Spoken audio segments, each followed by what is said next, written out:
Welcome to మన TV. ముందుగా headlines చూద్దాం. అల్లూరు జిల్లా అరకులో రా కదిరా సభకు హాజరైన చంద్రబాబు జీవో నెంబర్ 3 రద్దు చేయడం సామాజిక న్యాయం అంటూ ఆగ్రహం.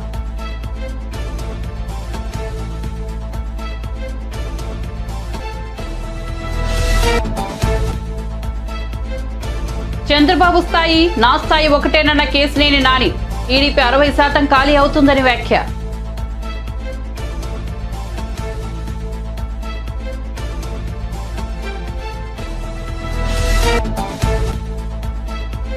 అబద్ధాల పునాదులపై సీఎం రేవంత్ రెడ్డి అధికారంలోకి వచ్చారన్న బీఆర్ఎస్ నేత దాసోజు శ్రవణ్ అబద్ధానికి అహంకారానికి నిలవెత్తు రూపం రేవంత్ రెడ్డి అని విమర్శ.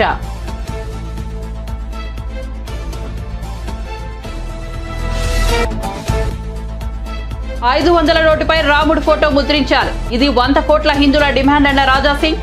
థాయిలాండ్, అమెరికా, ఇండోనేషియా కరెన్సీపై హిందూ దేవతల ఫోటోలు ఉన్నాయని వెల్లడి.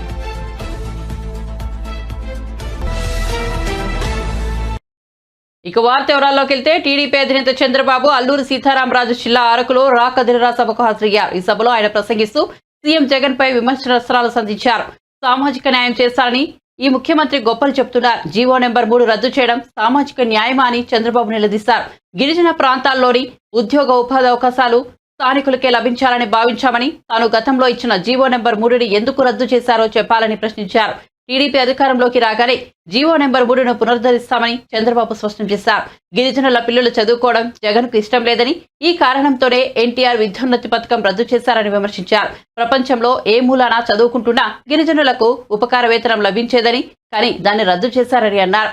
జగన్ గిరిజనుల సహజ సంపదను కూడా దోచుకుంటున్నాడని ఆరోపించారు. తాము అరకులో కాఫీని ప్రమోట్ చేస్తే జగన్ గంజాయిని ప్రమోట్ చేశాడని మండిపడ్డారు. మాట్లాడితే నా ఎస్టీలు అంటాడు, కానీ గిరిజనులకు చెందిన 16 పథకాలు రద్దు చేశారని పేర్కొన్నారు. మిమ్మల్ని అడుగుతున్నా, 5 ఏళ్లలో ఒక్క మంచి పని మీకేమన్నా చేశారా అని మిమ్మల్ని అడుగుతున్నా, జరిగిందా అని మిమ్మల్ని అడుగుతున్నా. అందరికీ ఇచ్చినట్టు బటన్ నొక్కతానంటాడు తప్ప మా గిరిజనులకు నొక్కింది ఏమీ లేదు.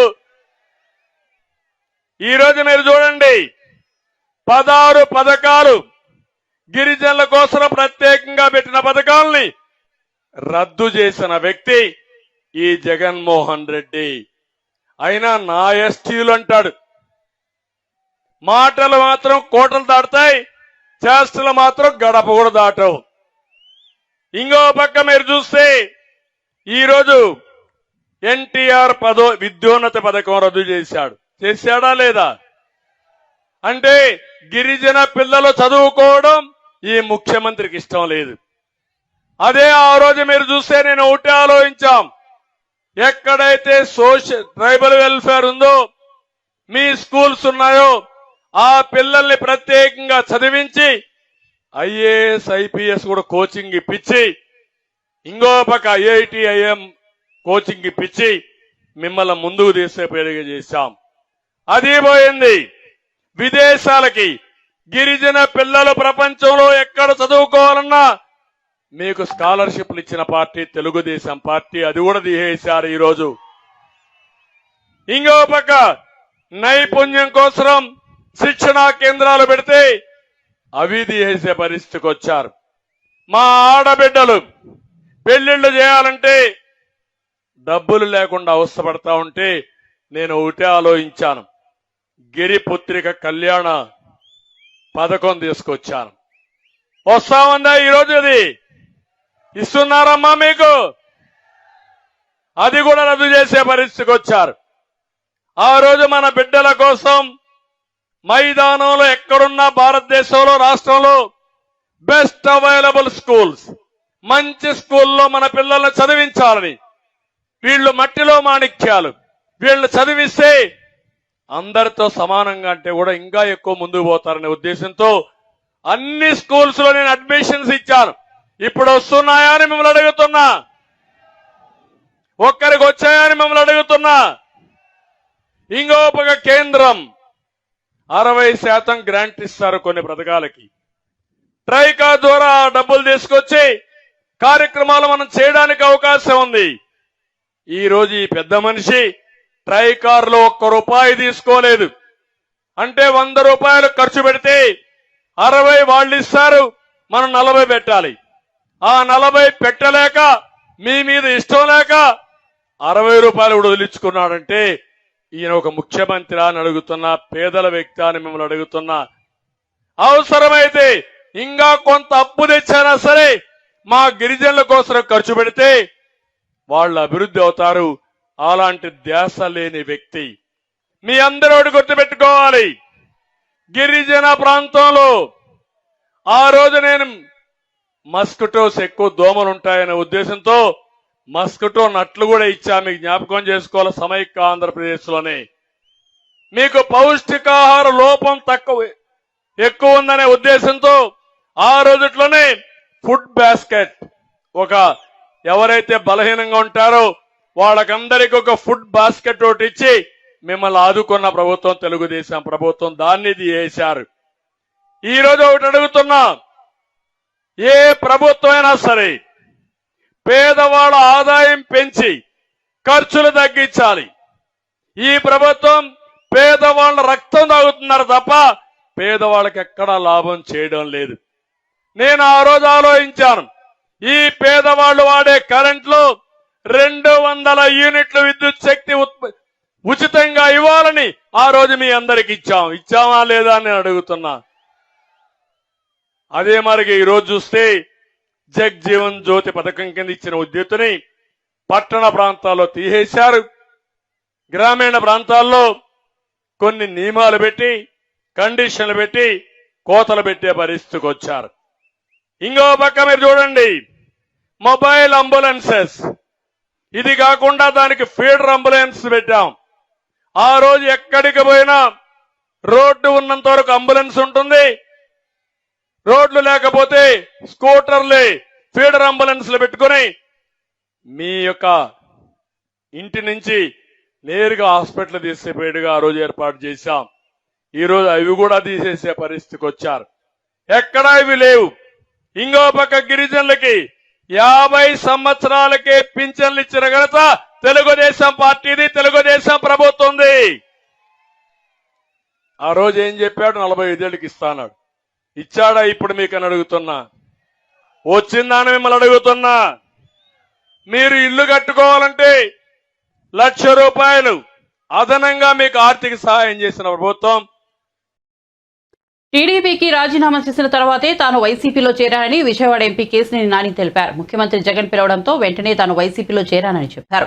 రాజకీయాల్లో చంద్రబాబు స్థాయి తన స్థాయి ఒకటేనని అన్నారు. నారా లోకేష్ స్థాయి తనతో పోల్చుకుంటే చాలా తక్కువని చెప్పారు. తెలుగుదేశం పార్టీ 60% ఖాళీ అవుతుందని తాను ఇప్పటికీ చెబుతున్నానని అన్నారు. కంచికచర్ల మండలం పెండ్యాలలో నిర్వహించిన ఒక కార్యక్రమంలో మాట్లాడుతూ ఆయన వ్యాఖ్యలు చేశారు. ఈ కార్యక్రమంలో ఆయనతో పాటు ఎమ్మెల్యే మొండితోక జగన్మోహన్ రావు, ఎమ్మెల్సీ మొండితోక అరుణ్ కుమార్ తదితరులు పాల్గొన్నారు.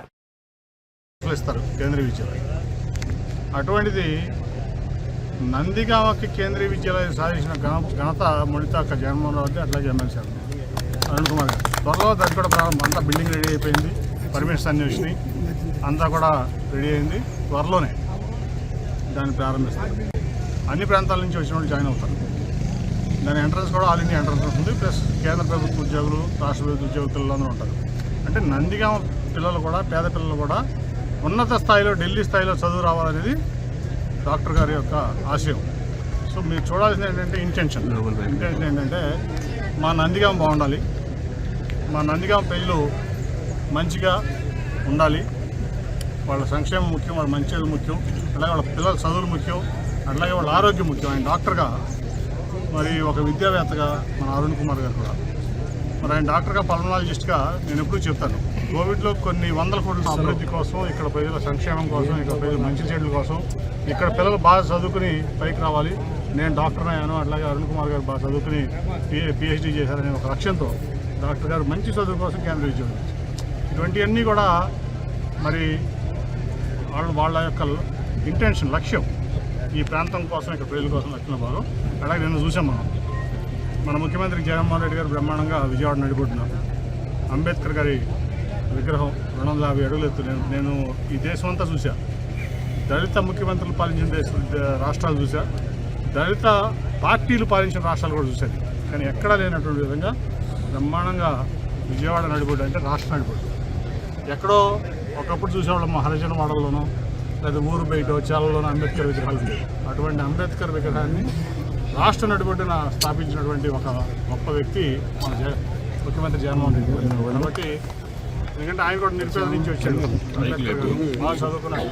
ఈ దేశానికి ఒక దిశాన్ని రాజ్యాంగం ద్వారా అటువంటి వ్యక్తిని ఇవాళ మనం చూసే బ్రహ్మాండమైనటువంటి కార్యక్రమంలో అన్వీల్ చేశారు, స్టాచ్యూ అంటే ఆవిష్కరణ చేశారు స్టాచ్యూ. కాబట్టి అటువంటి వ్యక్తుల స్ఫూర్తితో ఇవాళ మనం ఈ రాష్ట్రాన్ని కానీ ఈ ప్రాంతాన్ని కానీ డెవలప్ చేసుకోవాలి. అందరూ బాగా చదువుకోవాలనే లక్ష్యం ఉండాలి. అలాగే చదువుకున్న తర్వాత కుటుంబాలు బాగుండాలి, లైఫ్ స్టైల్ బాగుండాలి అనేది అందరి కోరిక. అంబేద్కర్ గారి కోరిక అదే, ముఖ్యమంత్రి గారి కోరిక అదే. అదే ఫాలో అవుతున్నటువంటి మమతా బ్రదర్స్ కూడా నేను నిజంగా అభినందిస్తున్నా. నేను నా గుండెల్లో చూసి మాటలు నోట్లో చూసి మాట్లాడలేదు, ఎప్పుడు కూడా చెప్తాను. మీ తరఫున సార్ 60% టీడీపీని ఖాళీ చేస్తున్నారు. నలుగురు కూడా రాలేదు ఆయనతో పాటు. రేపు 70% వైసీపీ ఖాళీ ఇవ్వబోతుంది. ఇప్పటికే 4 ఎమ్మెల్యేలు మాతో టచ్లో ఉన్నారని చెప్పి నిన్న కేసీఆర్ నాని గారు కంచిచర్లు వచ్చినారు. చిన్ని గారు మొన్న వీడియోలో చెప్పారు, కొంతమందిని ఇగ్నోర్ చేయడం బెటర్. అదేవిధంగా మీరు మీడియాలో అనవసరంగా రోతల హౌస్లు నడిపే వాళ్ళని, కాల్మనీ వ్యాపారస్తుల్ని, థియేటర్లని, డాక్టర్లని పెద్దవాళ్ళని చేయొద్దు. దయించి నాతో మాట్లాడచ్చు. నిన్న బాక్స్ ఓపెన్ చేసినాక 100% ఏది ఖాళీ అవుతుందో తెలుస్తుంది. సో అవన్నీ అనవసరంగా మాట్లాడుతుంది. ఉత్తర కుమారుడు అంటే గతంలో టీడీపీతో పాటు ఉన్న నాయకులతో ఆత్మీయ సమావేశం.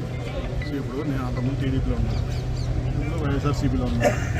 ఎవరు పార్టీస్ ఆడుకుంటాయి. అంతేగాని ఇప్పుడు వాళ్ళు పార్టీకి పనిచేశారు, ఇక్కడ పార్టీకి పనిచేసే వాళ్ళు ఉన్నారు. మా ముగ్గురు ఇది నచ్చినది కానీ వచ్చేవాళ్ళు వస్తారు. నేను ఎవరిని కూడా ఎందుకంటే ప్రజలంతా జగన్మోహన్ రెడ్డి గారు, ప్రజలు మొత్తం ఇవాళ జగన్మోహన్ రెడ్డి గారు కావాలన్నారు. సో దాంట్లో నాయకులు చేసేది ఏం లేదు, పాత్ర చాలా తక్కువ. అదేనా?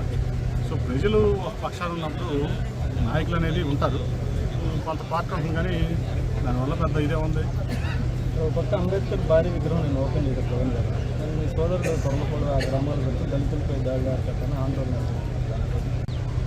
మనం రాజకీయాలు స్వచ్ఛంగా చేయాలి. మనం ఈ ప్రాంతంకి ఒక ప్రజాప్రతినిధిగా మనకు ఓటేశారంటే ఈ ప్రాంతం కోసం, ఇక్కడ ప్రజలు మంచి చెడు కోసం చూడాలి తప్ప అనవసరమైన బురదలు తగ్గడం అనేది ఎవరైనా సరే, నేను తగ్గకూడదు, అవతలడు తగ్గకూడదు. ఈ ప్రాంతం కోసం నిజంగా ఎవరు తెచ్చారండి కేంద్రీయ విజయాలు? నేను కూడా తేలేదు.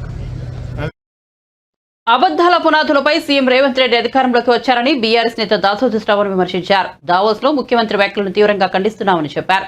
రాష్ట్ర ప్రతిష్టను దెబ్బతీసేలా రేవంత్ రెడ్డి మాట్లాడారని విమర్శించారు. కేటీఆర్ పై రేవంత్ రెడ్డి దుర్మార్గమైన మాటలు మాట్లాడారని ఆగ్రహం వ్యక్తం చేశారు. హైదరాబాద్ తెలంగాణ భవన్లో పార్టీ నేత మన్నె క్రిషాంత్ తో కలిసి ఆయన మీడియాతో మాట్లాడారు. బీఆర్ఎస్ 10 ఏళ్ల పాలనలో ఐటీ ఎగుమతులను 57,000 కోట్ల నుంచి 2 లక్షల కోట్లకు తీసుకెళ్లామన్నారు. ఐటీ రంగంలో 10 లక్షల ఉద్యోగాలు కల్పించామని చెప్పారు.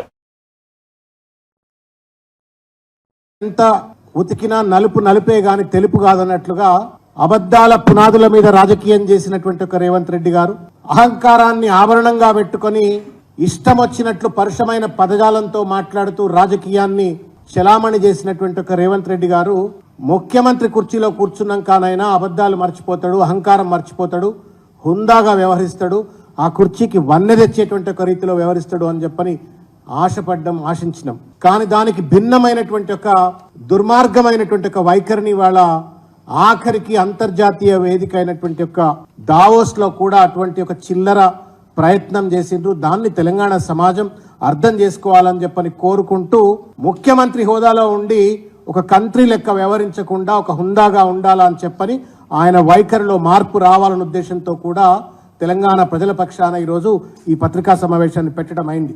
కుక్కతో ఒక గుండ్రాయి కట్టిన సక్కగా కాదని చెప్పడానికి అబద్ధాలు ఆడి అధికారంలోకి వచ్చినాడు.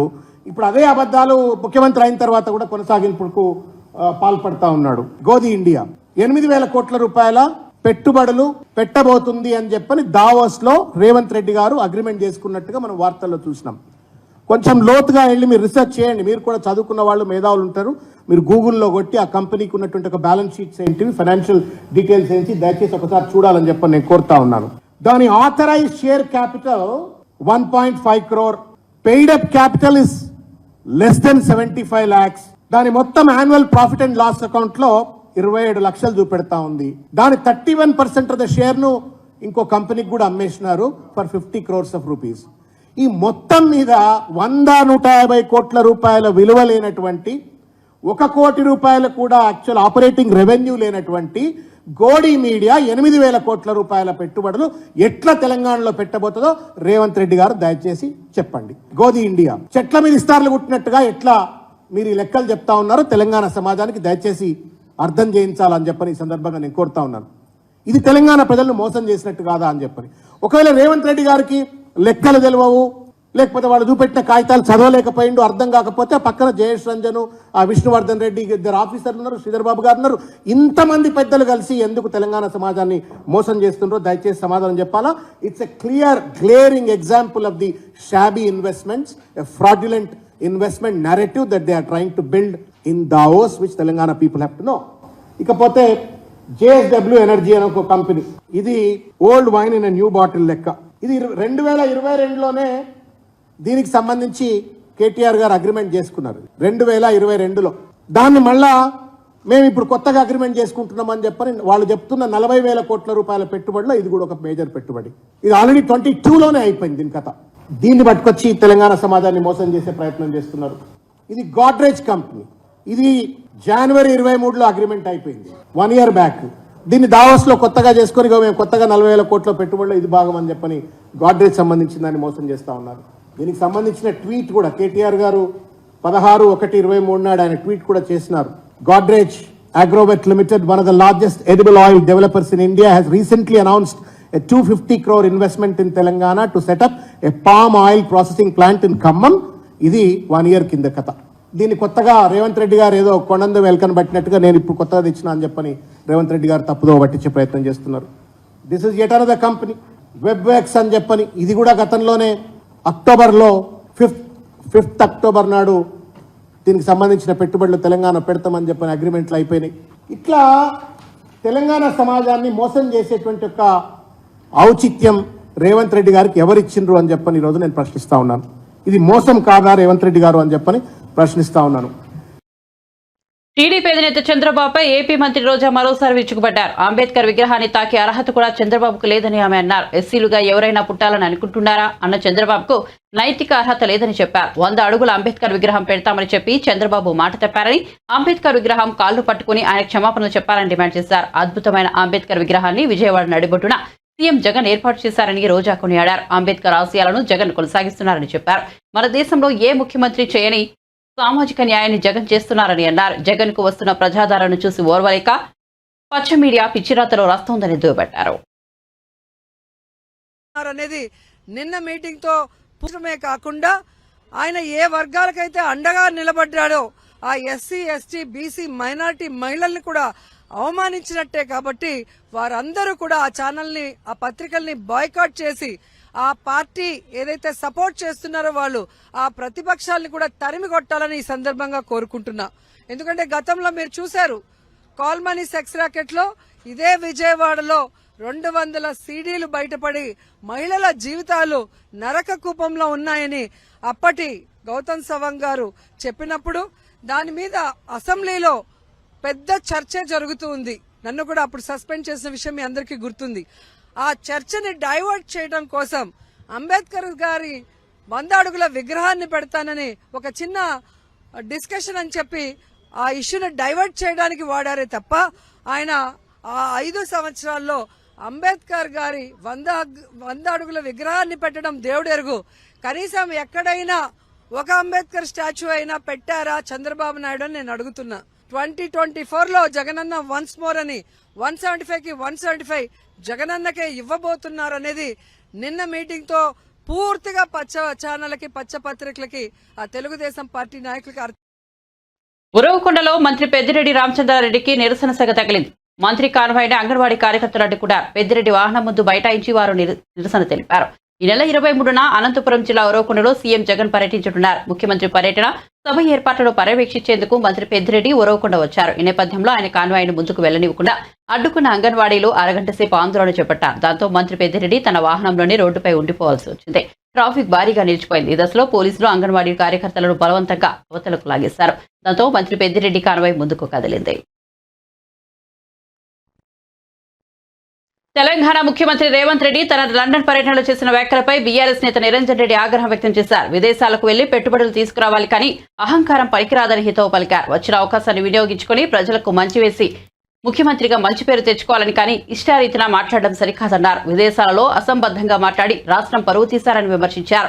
రేవంత్ రెడ్డి తన లండన్ పర్యటనలో అసెంబ్లీ ఎన్నికల ఫలితాలే పార్లమెంటు ఎన్నికల్లో రిపీట్ అవుతాయని, వచ్చే ఎన్నికల్లో బీఆర్ఎస్ ను 100 మీటర్ల లోతున పాతిపెడతామని వ్యాఖ్యానించారు. ఈ వ్యాఖ్యలపై నిరంజన్ రెడ్డి మండిపడ్డారు. కూడా జనం నమ్ముకునేటువంటి విధంగా ఉంది. ఇప్పుడు లండన్లో పోయి ఈ రాష్ట్ర ప్రతిష్ట పెంచేటువంటి పని ఏం చేస్తున్నామో, ఈ రాష్ట్ర ప్రతిష్ట పెంచడం కోసం లండన్ పర్యటన ఏ రకంగా ఉపయోగపడుతుందో ఆ విషయాలు ప్రజలకు చెప్పి గౌరవం పెంచుకోవాల్సింది పోయి కారు గుర్తును ఇంత లోతు బొంద పెడతాం, అంత లోతు బొంద పెడతాం, పులి బయటకు వస్తే బోన్ సిద్ధంగా ఉంది, ఈ రకమైనటువంటి చౌకబారు మాటలు మాట్లాడడానికి కాదు రాష్ట్ర ప్రజలు ఎన్నుకున్నది. అయా స్వామి, మీరు కాదు, మీరు గురువుగా భావించి లేదా మీరు గురువుగా నమ్మినటువంటి చంద్రబాబు నాయుడు గారే కేసీఆర్ సంగతి చూస్తా అని చెప్పి ఈ రాష్ట్రం నుంచి పలాయనం చిత్తగించాల్సినటువంటి దుస్థితి ఏర్పడ్డది. ఆయన సారథ్యం వహించి ఓ ప్రపంచపు విజనరీ అని చెప్పి ఆర్టిఫిషియల్గా పేరు తెచ్చుకున్నటువంటి మీ నాయకుడు ఆనాడు తన పార్టీ తెలంగాణ ప్రాంతంలో అంతర్ధానం కావాల్సి వచ్చింది. రాష్ట్ర విభజన ఎట్టి పరిస్థితుల్లో చేయనని చెప్పి తప్పని పరిస్థితులలో ప్రజా ఒత్తిడికి తలొగ్గి కాళ్లబేరానికి రావాల్సిన పరిస్థితే చంద్రబాబు నాయుడుకి వచ్చింది ఆ రోజు. కాబట్టి చంద్రబాబు నాయుడు గారే కేసీఆర్ను ఏం చేయలేకపోగా ఆయన్నే వెలకలబడిపోయినాడు. ఎగిరెగిరి పడవద్దు, కొన్ని ప్రత్యేక పరిస్థితులలో చేతికి వచ్చినటువంటి అవకాశాన్ని, అధికారాన్ని, బాధ్యతను ఎంత హుందాగా నిర్వర్తిస్తే అంత గౌరవం పెరుగుతుంది, వ్యక్తిగతంగా పెరుగుతుంది, రాష్ట్రానికి పెరుగుతుంది తప్ప ఇంకా పోయినంతకాలం పాత మాటలు, చౌకబారు మాటలు, దిగజారుడు మాటలు మాట్లాడడం మూలంగా అది మీ వ్యక్తిత్వానికే భంగం అన్న సంగతి మీరు గుర్తెరిగితే మంచిది. మీరు కాదు, ఇంకెవ్వరు కూడా బీఆర్ఎస్ను, ఒక రాజకీయ పార్టీని, తెలంగాణ అస్తిత్వాన్ని, తెలంగాణ ఆత్మను ఎవ్వరు కూడా ఏమీ చేయలేరు. ఇట్లా చేస్తామని మాట్లాడిన వాళ్ళందరూ అంతరించిపోయినరు, అంతర్ధానం అయిపోయినరు తప్ప వాళ్ళ మాటలు గాలికి మిగిలిపోయినాయి తప్ప వాళ్ళు చేసింది ఏమీ లేదు. భూలోక వైకుంఠంగా పేరుతున్న శ్రీ రంగనాథ స్వామి ఆలయాన్ని ప్రధాని నరేంద్ర మోదీ శనివారం సందర్శించారు. సంప్రదాయ తమిళ వస్త్రధారణ ధోతి, అంగరవస్త్రంతో ఆలయంలోకి వచ్చిన మోదీ స్వామివారిని దర్శించుకుని ప్రత్యేక పూజలు చేశారు. అనంతరం ఆలయ పూజారుల ఆశీర్వచనాలు అందుకున్నారు. ఆలయంలోని వివిధ దేవతామూర్తులను ప్రధాని దర్శించుకున్నారు. ప్రాంగణంలోని ఆలయ ఏనుగు మేత అందించి ఆశీర్వాదం తీసుకున్నారు. కావేరి, కొల్లిధాం నదుల మధ్య దీవిలో వెలిసిన వైష్ణవ మందిరమే శ్రీరంగనాథ స్వామి ఆలయం. ఇక్కడ మహావిష్ణువు శ్రీరంగనాథుడని భక్తులు పూజలు అందుకుంటున్నారు. తమిళులు రంగనాథర్గా స్వామిని భక్తితో కొలుచుకుంటారు. ఆలయ నిర్మాణంలో చోళులు, పాండ్యులు, హోయసల రాజులు, విజయనగర సామ్రాజ్య పాలకులు పాలు పంచుకున్నట్లు చరిత్రకారులు చెబుతున్నారు. కాగా అయోధ్య రామమందిరం ప్రారంభోత్సవ నేపథ్యంలో ప్రధాని నరేంద్ర మోదీ దేశంలోని వివిధ ఆలయాలను సందర్శిస్తున్న విషయం తెలిసిందే. అందులో భాగంగా ప్రధాని శనివారం శ్రీ రంగనాథ స్వామి వారిని దర్శించుకున్నారు. ఉదయం చెన్నై వచ్చిన ప్రధానికి తమిళులు ఘనంగా స్వాగతం పలికారు. చెన్నైలో ప్రధాని రోడ్ షో ముందుకు సాగ్గా రోడ్డుకు ఇరుపక్కల బారులు తీరిన జనం జై శ్రీరామ్ నినాదాలతో హోరెత్తించారు. వారందరికీ అభివాదం చేస్తూ ప్రధాని మోదీ ముందుకు సాగారు. గోషామహల్ బీజేపీ ఎమ్మెల్యే రాజాసింగ్ సరికొత్త డిమాండ్ను తెరపైకి తీసుకొచ్చారు. 500 రూపాయల నోటుపై రాముడి బొమ్మను ముద్రించాలని ఆయన డిమాండ్ చేశారు. ఇదే సమయంలో ఆయన తనదైన శైలిలో వాదనలు వినిపించారు. థాయిలాండ్, అమెరికా, ఇండోనేషియాలతో పాటు యూరోప్లోని కొన్ని దేశాలు తమ నోట్లపై హిందూ దేవతల ఫోటోలను ముద్రించాయని గుర్తు చేశారు. 80% ముస్లింల జనాభా ఉన్న ఇండోనేషియా వారి కరెన్సీపై హిందూ దేవతలను ముద్రించడాన్ని గమనించాలని కోరారు. మన దేశంలో కోట్లాది మంది హిందువులు రాముడిని ఎంతో భక్తితో కొలుస్తారని, అలాంటప్పుడు ఆయన ఫోటోను 500 రూపాయల నోటుపై ముద్రించాల్సిన అవసరం ఉందని రాజాసింగ్ చెప్పారు. ఇది తనొక్కడి డిమాండ్ మాత్రమే కాదని దేశంలోని 100 కోట్ల మంది హిందువుల డిమాండ్ అని తెలిపారు. మహారాష్ట్రలోని సంభాజీపూర్లో జరిగిన ఒక కార్యక్రమంలో ఆయన మాట్లాడుతూ ఈ వ్యాఖ్యలు చేశారు. अमेरिका जैसे क्षेत्र में मर्यादा एक था वहां का मुख्यमंत्री हरामी, अभी तो वो कीड़े पड़कर मर के ऊपर भी चलेगा. मुलायम सिंह कईयों राम भक्तों ने भगवा चोला बनकर के देखेंगे कौन रोकता है, सीना तान कर चले गए, संतों के ऊपर गोली चलवाई. नौजवानों के ऊपर गोली चलवाई, राम भक्त वो समय पर मारे गए, 2000 राम भक्त। ये मुलायम सिंह, उन्हें लाश नहीं मिली, उतना पाप मुलायम सिंह ने किया था, लेकिन फिर भी वहां का राम भक्त नहीं डरा मेरे भाइयों, वहां का राम भक्त नहीं डरा, फिर एक बार सीना तान कर आगे बढ़ा और जो अयोध्या पे लगे हुए कलंक को मिटा दिया। एएसआई का सर्वे हुआ, सर्वे में ये पता चला कि यहां पर कई 100 साल पहले राम मंदिर था, जिसको तोड़कर इनलीगल ढांचा बनाया गया। सारी दुनिया देखी ऐसा राम मंदिर बन रहा है अयोध्या में। अब लोग आज नहीं तो कल जाइए और रामलला के दर्शन कीजिए। योगी आदित्यनाथ जी से यहाँ एक निधि राम मंदिर निर्माण सभी के परिवारों को आइडेंटिफाई किया जाए, उनके परिवार के लोगों को गवर्नमेंट नौकरियां दिया जाए, मंदिर के प्रांगण में कोई काम दिया जाए, मंदिर के प्रांगण में बहुत बड़ी बड़ी दुकानें लगेगी, वो दुकानें उनको दिया जाए, क्योंकि आज पूरे भारत का सबसे बड़ा पर्यटक क्षेत्र हमारा अयोध्या धाम बन चुका है। లోక్సభ ఎన్నికల్లో బీజేపీ సత్తా చాటుతుందని ఆ పార్టీ నేత రఘునందన్ రావు అన్నారు. తెలంగాణ రాష్ట్రంలో మెజార్టీ సీట్లు గెలుస్తామని ధీమా వ్యక్తం చేశారు. మాజీ సీఎం కేసీఆర్, మాజీ మంత్రులు కేటీఆర్, హరీష్ రావు, కవిత, సంతోష్ రావు ఎవరు పోటీ చేసినా గెలవరని పేర్కొన్నారు. పార్లమెంట్ ఎన్నికల్లో బీఆర్ఎస్ పార్టీ బిగ్ జీరోగా నిలవడుందని జోస్యం చెప్పారు. మాజీ మంత్రి హరీష్ రావుపై రఘునందన్ రావు ఆగ్రహం వ్యక్తం చేశారు.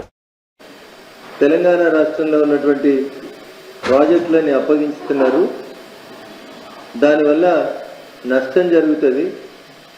భవిష్యత్తులో కృష్ణా జలాలలో తెలంగాణగా బీఆర్ఎస్ పార్టీ నాయకుల్ని, మాజీ మంత్రిని హరీష్ రావు గారిని సూటిగా ఒక ప్రశ్న అడగదలుచుకున్నాం. 2014 నుంచి 2019 మధ్యలో నరేంద్ర మోడీ గారు ప్రధానమంత్రి ఉన్నప్పుడు, ఉమాభారతి గారు కేంద్ర జలవనరుల శాఖ మంత్రి ఉన్నప్పుడు కృష్ణా నదీ జలాల పంపకానికి సంబంధించి కేంద్రంలో ఉమాభారతి గారి సమక్షంలో కృష్ణా నదీ జలాల పంపకానికి సంబంధించి జరిగిన మీటింగ్కి ఆంధ్రప్రదేశ్ ముఖ్యమంత్రి హోదాలో చంద్రబాబు నాయుడు గారు, తెలంగాణ రాష్ట్ర ముఖ్యమంత్రి హోదాలో చంద్రశేఖరరావు గారు హాజరై 299 టీఎంసీల కృష్ణా జలాలు మాకు చాలు అని సంతకం పెట్టినటువంటి మాట నిజమా అబద్ధం అనేది ఒకసారి హరీష్ రావు గారు చెప్పారు. If I'm not wrong and subject to correction, September 2016 లేదా నవంబర్ 2016లో కేంద్ర జలవనరుల శాఖ మంత్రి సమక్షంలో ఇద్దరు చంద్రులు ముఖ్యమంత్రుల హోదాలో పోయి సంతకం పెట్టింది. ఏమని? తెలంగాణకు 299 టీఎంసీల నీళ్లు చాలని ఇద్దరు, చంద్రశేఖరరావు గారు, చంద్రబాబు నాయుడు గారు ఇద్దరు కలిసి ఆ రోజు సంతకం పెట్టినటువంటి మాట ఎట్లా మర్చిపోతా ఉన్నారనేది ఒకసారి హరీష్ రావు గారిని అడుగుతా ఉన్నాను. ఏం చేసిరు మీరు? 2016 నుంచి 2023 దాకా ఈ రాష్ట్రంలో అధికారంలో ఉన్నది ఎవరు? బహుశా హరీష్ మర్చిపోయినట్టున్నాడు. ఆయననే నీటిపారుదల శాఖ మంత్రి. మొదటి tenure of Telangana TRS party ప్రభుత్వ హయాంలో నీటిపారుదల శాఖ మంత్రి ఎవరు? హరీష్ రావు గారు. కృష్ణా జలాల మీద చంద్రశేఖరరావు గారు సంతకం పెట్టినప్పుడు నీటిపారుదల శాఖ మంత్రి ఎవరు? హరీష్ రావు గారు. ఇవన్నీ మరిచిపోయి ఏదో మంచి జరిగినన్ని రోజులు మేం చేసినాం, ఎలక్షన్లు రాగానే కేంద్ర ప్రభుత్వాన్ని తిట్టాలి, బీజేపీని తిట్టాలి, బీజేపీని బదనాం చేయాలి. దుబ్బాకల ఉప ఎన్నిక రాగానే మోటార్లకు మీటర్లు వస్తాయి. వచ్చినాయా మోటార్లకు మీటర్లు? 2020 నవంబర్లో స్టార్ట్ అయింది ఆ పంచాయతీ. 2020 నవంబర్ లోపల పంచాయతీ స్టార్ట్ అయితే ఈ రోజు దాకా ఎక్కడన్నా మోటార్లకు మీటర్లు అనేటువంటి పంచాయతీ జరిగిందా తెలంగాణలో? జరగలేదు. కానీ చెప్పడం ఏం చెప్తారు? ఎన్నికలు రాగానే బీజేపీ తెలంగాణకు అన్యాయం చేస్తుంది. బులెటిన్ ముగించే ముందు హెడ్లైన్స్ మరోసారి చూద్దాం. అల్లూరు జిల్లా అరకులో రా కదిరరా సభకు హాజరైన చంద్రబాబు. జీవో నెంబర్ 3 రద్దు చేయడం సామాజిక న్యాయమా అంటూ ఆగ్రహం.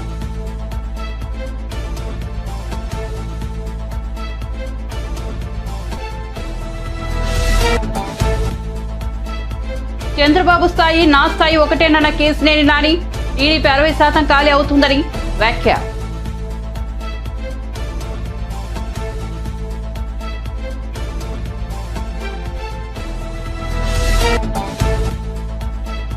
అబద్ధాల పునాదులపై సీఎం రేవంత్ రెడ్డి అధికారంలోకి వచ్చారన్న బీఆర్ఎస్ నేత దాసోజు శ్రవణ్.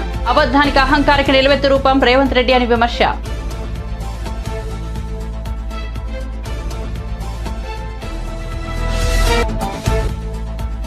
₹500 నోటుపై రాముడు ఫోటో ముద్రించారు. ఇది 100 కోట్ల హిందువుల డిమాండ్ అన్న రాజాసింగ్. థాయిలాండ్, అమెరికా, ఇండోనేషియా కరెన్సీపై హిందూ దేవతల ఫోటోలు ఉన్నాయని వెల్లడి.